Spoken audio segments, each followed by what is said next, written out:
Hello my dear students of class 9th. Today I will going to teach chapter French Revolution.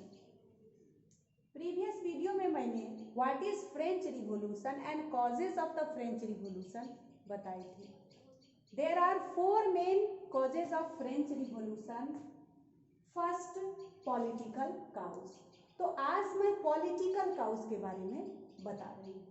Political cows यानी कि किसी भी country के लिए political status जो बनती है या उसका जो बैकग्राउंड तैयार होती है वो स्टोरी एक दिन की नहीं होती है कि जिसकी सरकार है उसकी सरकार अगर खत्म हो जाती है तो उसी सरकार की गड़बड़ी है, ऐसी कोई बात नहीं है. ये जो चिंगारी होती है या ये जो गलतियां होती है ये पीछे से ही आते रहती है और बाद में आकर के ये बहुत बड़ी गलती को पैदा कर देती है. तो अब यहाँ पे हम पॉलिटिकल काउस में तो लुइस 16 से कहानी शुरू होती है, लेकिन अब इस पॉलिटिकल काउस में थोड़ा सा एक दो स्टेप ऊपर से देखेंगे कि उस समय फ्रांस की स्थिति क्या थी. तो अब हम शुरू करते हैं लुइस 14 के समय से. लुइस 14 का जो शासन काल है वो 1643 से 1715 तक है. ये लुइस 14 फ्रांस के ग्रेटेस्ट किंग माने जाते थे.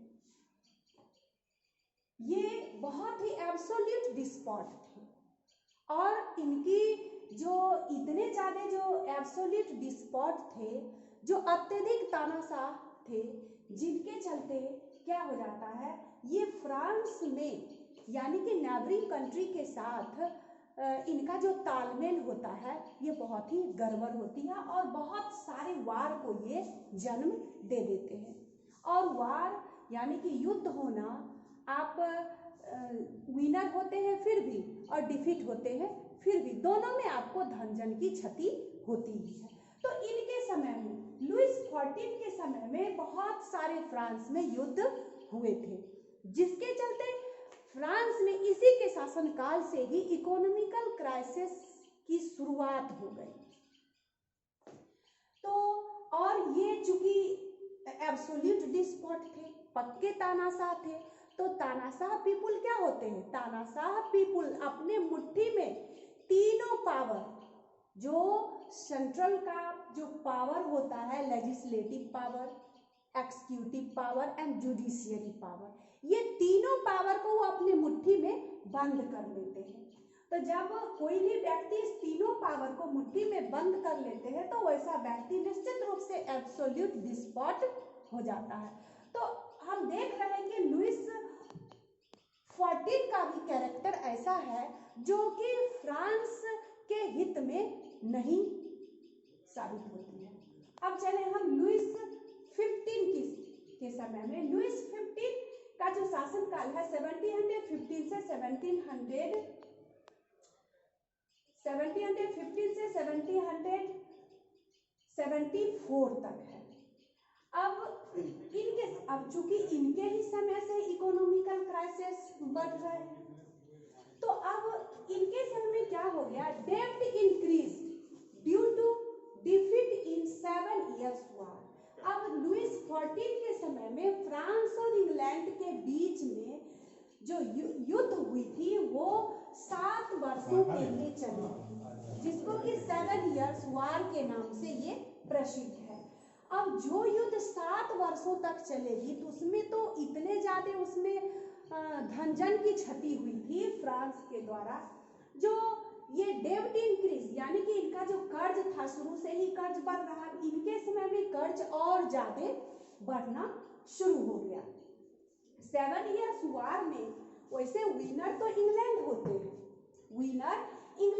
हैं, लेकिन आप किसी भी युद्ध के लिए आप विनर है या डिफीटर है उससे कोई मायने नहीं रहती है. दोनों कंट्री में इकोनॉमिकल क्राइसिस प्रेजेंट हो गई, यानी फ्रांस में भी और इंग्लैंड में भी.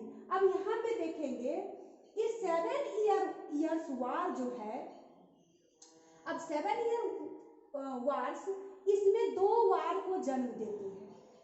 फ्रांस भी अपने स्टेट जनरल की मीटिंग बुलाती है और टैक्स को इंक्रीज करती है, जिसके चलते फ्रांस में फ्रेंच रिवॉल्यूशन हो जाती है।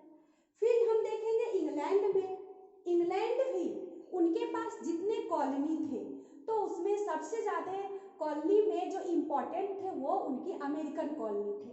तो ये इंग्लैंड अपने अमेरिकन कॉलोनी पे टैक्स को इंक्रीज करते हैं। जब वो अमेरिकन कॉलोनी पे टैक्स को इंक्रीज करते हैं तो वहाँ पे अमेरिकन रिवॉल्यूशन हो जाती है। तो इस प्रकार हम देखते हैं कि अमेरिकन वार ऑफ इंडिपेंडेंस। तो अब हम देख रहे हैं कि ये 7 ईयर वार जो है ये 2 वार्स को जन्म देती है। तो इस प्रकार लुइस 15 के समय में भी हम देख रहे हैं कि इकोनॉमिकल क्राइसिस धीरे धीरे बढ़ती ही चली आ रही है। अब हम पढ़ेंगे लुइस 16 जो इस चैप्टर के मेन हीरो है। लुइस 16 जिनको कि हम लोग कहते हैं हमारे लुई, यानी कि पूरा कैरेक्टर जो डिपेंड होता है इस चैप्टर का वो इन्हीं के ऊपर है, यानी लुइस 16। तो लुइस 16 का जो शासनकाल है वो आपको है 1774 से 1792 तक। अब देखेंगे कि लुइस 16 का जो इंटेंशन था वो अच्छा था, यानी कि ये गुड इंटेंशन्ड पीपुल थे, लेकिन ये क्या होते थे कि कभी ये जो डिसीजन लेते थे उस डिसीजन पे पुनः बैक ट्रैक हो जाते थे, यानी कि डिसीजन ले भी लेते थे और बाद में जब इनके जो फ्यूडल पीपुल कुछ थे, फ्यूडल लॉर्ड्स कुछ थे जो इनके डिसीजन को चेंज करने पे मजबूर कर देते थे, और उस चेंज करने में, डिसीजन को चेंज करने में जो उनकी पत्नी ऑस्ट्रियन वाइफ मैरी एंटोनेट का भी बहुत बड़ा हाथ रहता था, जिसके चलते उसमें बहुत ज्यादा गड़बड़ी हो जाती थी। तो well intention but could not bring bold reform, backtrack from decision easily। और ऑस्ट्रियन वाइफ जो मैरी एंटोनेट थी ये इनकी बैड एडवाइजर थी, यानी कि ये इतने ज्यादा फिजूल खर्ची थी, जो फ्रांस की जो अत्यधिक धन दौलत थी वो ऐशो आराम की जिंदगी गुजारने में वो मतलब पानी की तरह बहाते रहते थे, जो कि ये इकोनॉमिकल क्राइसिस का एक मेन पार्ट्स बन जाता था। तो अब लुइस 16 का भी कैरेक्टर उस टाइप का नहीं है जो कि इकोनॉमिकल क्राइसिस को वो फुलफिल कर सके, उसको पूरा कर सके। और इसी के क्रम में क्या होता है, अमेरिका, चूंकि वहाँ पर मैं बता दी हूँ कि इंग्लैंड ने अपने कॉलोनियल कंट्री अमेरिका पर वो टैक्स को जो ही इंक्रीज करते हुए अमेरिकन वार ऑफ इंडिपेंडेंस छिड़ जाते हैं। चूंकि अमेरिका और इंग्लैंड एक साथ, अमेरिका और फ्रांस भी किसी मुद्दे पे साथ थे, तो फ्रांस ने उनको मदद करते हैं। कौन? अमेरिकन वार ऑफ इंडिपेंडेंस में फ्रांस मदद करते हैं किनको? अमेरिका को। क्यों मदद करते हैं? तो क्योंकि ये फ्रांस और अमेरिका बहुत हद तक किसी पॉइंट पे ये अलाइंड रहते थे।